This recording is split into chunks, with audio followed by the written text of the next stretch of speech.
है आपका हमारे YouTube चैनल पर।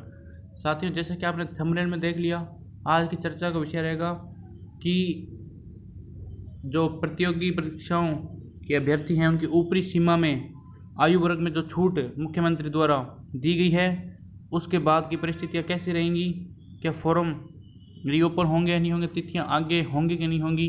तो साथियों, चर्चा शुरू करते हैं। देखिए, ये सीएम साहब का ट्वीट है जो इन्होंने 6 से 7 दिन पहले अपने ट्विटर अकाउंट पे और फेसबुक के माध्यम से बताया था कि जो प्रतियोगी परीक्षाओं के अभ्यर्थी हैं उनको ऊपरी सीमा में 2 वर्ष की छूट दी जाएगी। तो साथियों, जैसे ये ट्वीट आता है इसके बाद में बहुत सी शंकाएं और बहुत से प्रश्न हमारे विद्यार्थियों के दिमाग में आने लगे हैं।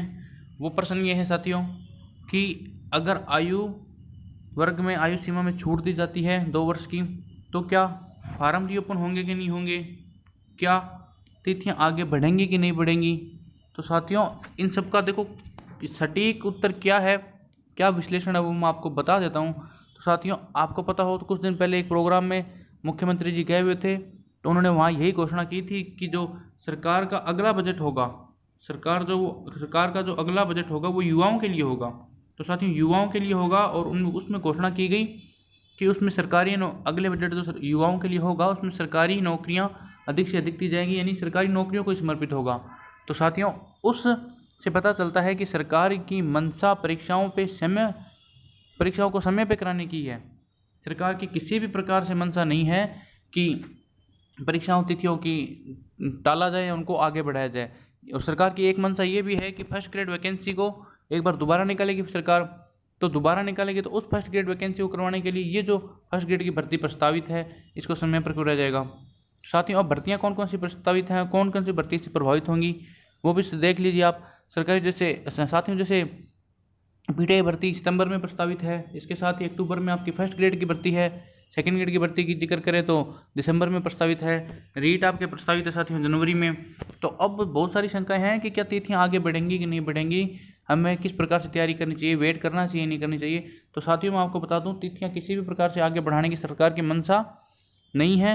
हाँ, अब सभी के दिमाग में एक ही बात आ रही है कि क्या फार्म रीओपन होंगे, और अगर फार्म रीओपन होंगे तो फिर तिथियां आगे बढ़ेंगी। नहीं साथियों, किसी भी प्रकार से नहीं। अगर सरकार फार्म रीओपन भी करती है तो भी उन परीक्षाओं को तय समय पर तय तिथि पर ही उनको करवाने की सरकार की पूरी मंशा है। इसका सबसे बड़ा उदाहरण आप देख सकते हो, पिछले साल हुआ फर्स्ट ग्रेड भर्ती की तिथि को आगे बढ़ाने के लिए जो आंदोलन, बहुत ज़ोरों शोरों से जो आंदोलन हुआ था जयपुर में, हर जगह से ज्ञापन आए थे, उसको भी सरकार ने नहीं माना और जो फर्स्ट ग्रेड की परीक्षाएं थी उनको तय समय पर तय तिथि पर ही उन्होंने करवाया।